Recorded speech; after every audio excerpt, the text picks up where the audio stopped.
In the kingdom of Orendale, framed by rolling emerald hills and sparkling rivers, there lived a queen named Seraphina. Known for her beauty, wisdom, and gentle heart, she was loved by her people, not only for her royal stature, but for the courage with which she governed. Unlike many rulers who relied solely on armies or riches, Queen Seraphina believed that true loyalty and sacrifice defined a kingdom's strength. Seraphina's husband, King Arinder, was brave and just, yet often preoccupied with matters of state and diplomacy. It was Seraphina who attended to the needs of the villagers, the orphaned, and the wounded soldiers returning from distant campaigns. Her influence was quiet but profound. People often said that her calm gaze could soothe fear, and her voice could inspire courage in the meekest of hearts. One harsh winter, word arrived that a neighboring realm, envious of Orendale's prosperity, was preparing to invade.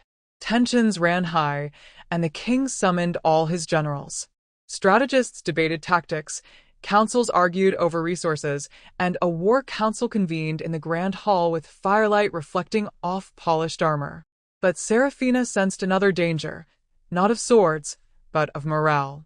Fear had begun to creep into the villages, and whispers of uncertainty threatened loyalty. Without strong leadership among the people, no army could defend the kingdom. One evening, alone in her chamber, Seraphina looked at her reflection in a crystal mirror. If I cannot inspire trust and courage in our people, all else is lost, she thought.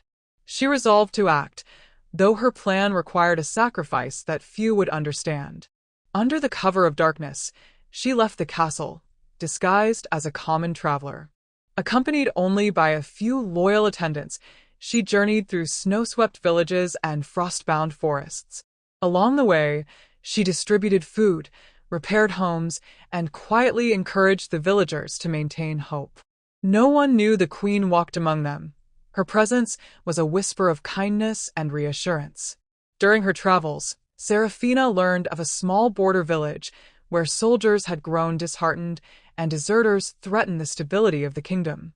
She stayed with them, tending fires, preparing meals, and sharing tales of Orendale's past triumphs and the loyalty that had sustained it.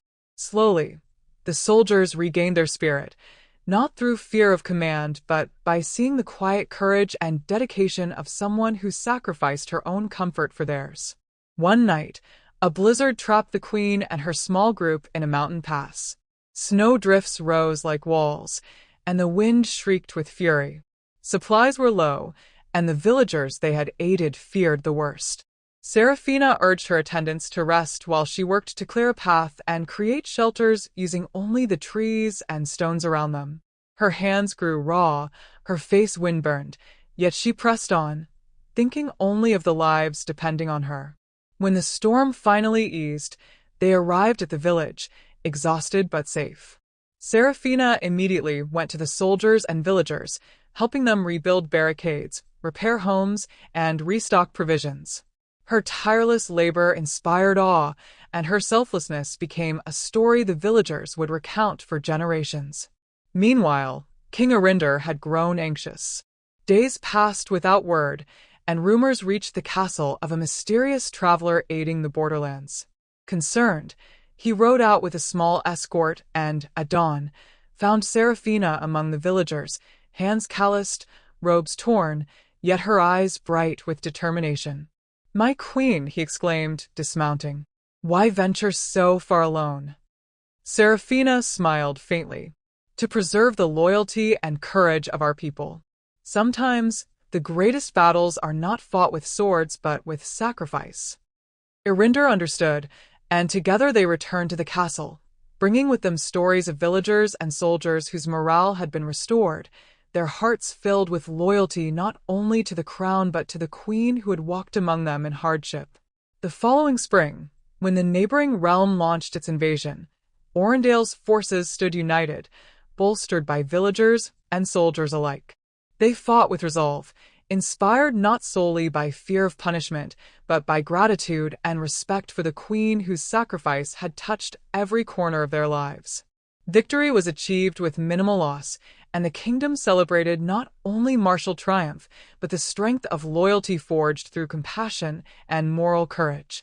Years later, Seraphina continued to serve her people quietly, her deeds celebrated in songs, paintings, and oral tales.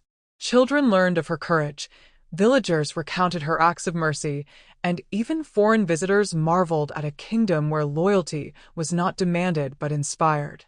On the evening of her final midsummer, Seraphina stood at the castle balcony, watching lanterns drift across the kingdom like tiny stars.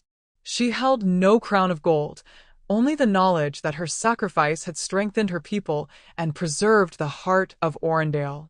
And though she eventually passed into legend, her story endured, a queen who led through quiet courage, whose loyalty to her people outweighed personal comfort, and whose moral strength became the kingdom's most enduring treasure.